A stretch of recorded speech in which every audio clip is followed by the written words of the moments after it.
नमस्कार, मैं हूं कुमार गजेंद्र। जनपद ऑन द स्पॉट में आपका स्वागत है।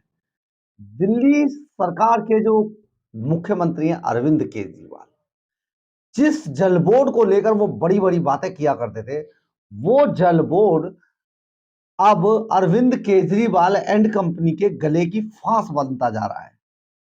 फांस इसलिए भी बनता जा रहा है कि मुफ्त का पानी बांटने का वादा करके और दिल्ली के लोगों को सड़ा हुआ पानी, बदबूदार पानी देकर बड़ी-बड़ी बातें करने वाले जो अरविंद केजरीवाल है, अब वो जल बोर्ड के अंदर ही घोटालों में घिर चुके हैं। घोटालों में इस कदर घिर चुके हैं कि उनकी जो जल जल मंत्री हैं जल मंत्री हैं आतिशी मार्लेनो, वो चारों तरफ ऐसा माहौल बनाने की कोशिश कर रही हैं जैसे उन्होंने कुछ किया ही नहीं है, वो बहुत निर्दोष हैं और जल बोर्ड घोटाला तो जमीन पर पता नहीं कहीं से वैसे ही उतर के आ चुका है। बात यह है कि अब सवाल ये पैदा होता है, कैसे हो गया जल बोर्ड का खजाना खाली? जल बोर्ड का खजाना आखिर खाली कैसे हुआ, ये बड़ी बात है। 3 महीने से जल बोर्ड का फंड जारी नहीं हुआ है और आतिशी जो है जल बोर्ड मंत्री, वो वित्त विभाग के अधिकारियों को इसे लेकर पत्र लिख रही थी लगातार।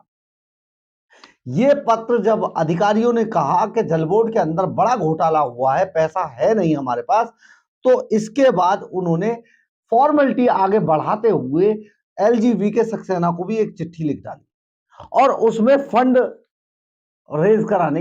जारी कराने की गुजारिश कर दी। दरअसल जल बोर्ड के रजिस्टर्ड कॉन्ट्रैक्टर जो हैं, अब हड़ताल पर जाने की धमकी दे रहे हैं। इससे जो मंत्री हैं, वो बुरी तरीके से डर गई हैं। ये डर इस कदर है कि उन्होंने एलजी सक्सेना को पत्र लिखकर ये मांग की है कि जल बोर्ड के जो फंड है उसको जारी कराया जाए। और जल बोर्ड का फंड इसलिए जारी नहीं हो पा रहा है क्योंकि जल बोर्ड के अंदर बड़ा घोटाला हुआ है।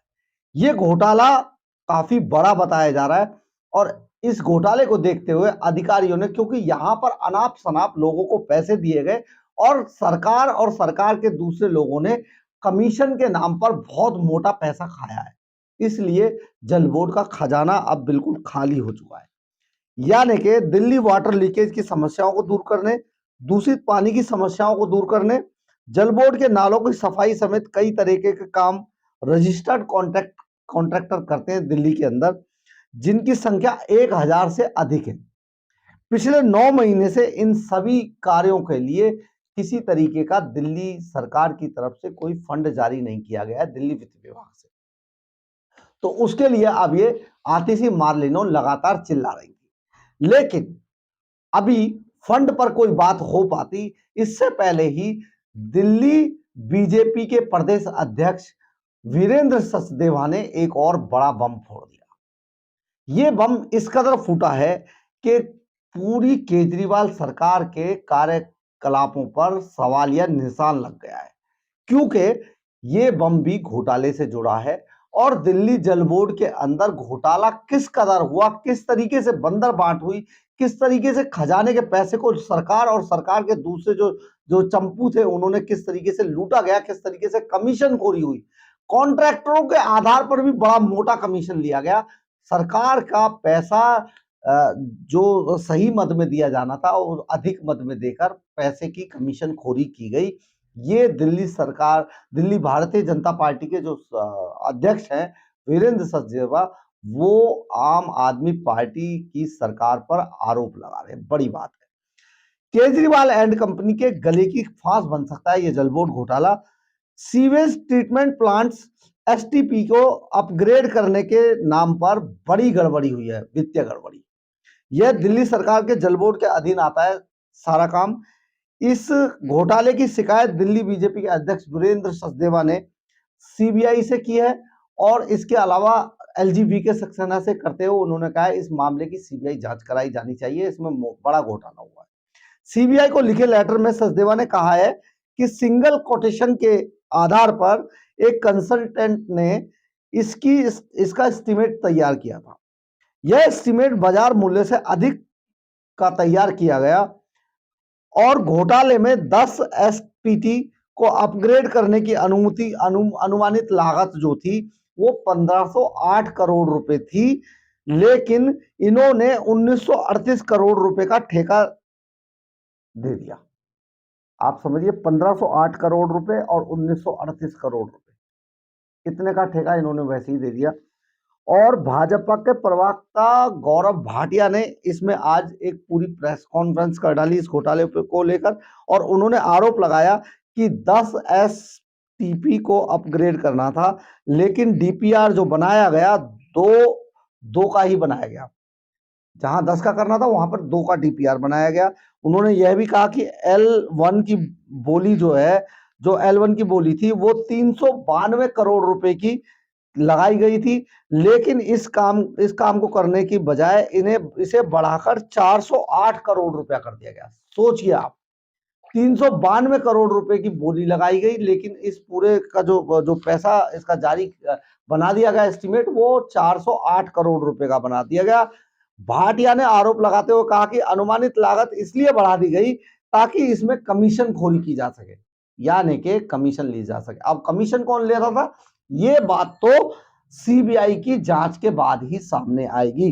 वीरेंद्र सचदेवा ने एलजीबी के सक्सेना से इसकी सीबीआई से जांच कराने की मांग की है, और इन सभी ठेकों को निलंबित करने की यानी रद्द करने की मांग उन्होंने की है। उधर ये सारी चीजें जब हो गई, इस पर पार्टी ने भाजपा ने जो आक्रामक है काफी, उसने आरोप लगा दिए, सारी चीजें बता दी किस तरीके से घोटाला हुआ है।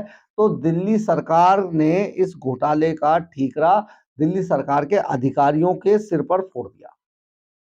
अब देखिए, दिल्ली कमीशन खोरी करते हैं मंत्री और विधायक, सरकार के आदमी, और ठीकरा किन पे फोड़ दिया जाता है, अधिकारियों के ऊपर। बार बार ऐसा ही किया जा रहा है। पार्टी की ओर से बाकायदा इसमें एक बयान जारी कर आज कहा गया कि इस पूरी टेंडर प्रक्रिया में मंत्री का कोई हाथ नहीं है। ये बात आम आदमी पार्टी कह रही है कि मंत्री जी का कोई हाथ नहीं है, इसे संबंधित अधिकारियों ने ही अंजाम दिया है।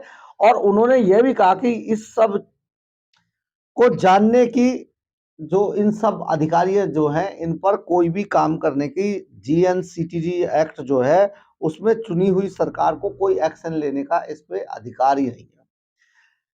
इसके अलावा इस पूरे गड़बड़ झाले की शिकायत हमने, यानी कि आम आदमी पार्टी कह रही है कि हमने पहले ही एलजी से कर दी थी, हम पहले ही इसे एलजी से रद्द करने को कह चुके हैं और इस पर जांच कराने की बात कह चुके हैं। अब ये सारी चीजें जिस तरीके से जो घोटाले में चल रहा है, ये सारा जो जल बोर्ड का इतना बड़ा घोटाला, अभी हमने आपको बताया था कुछ दिन पहले कि 3000 करोड़ रुपए का भी घोटाला हुआ है।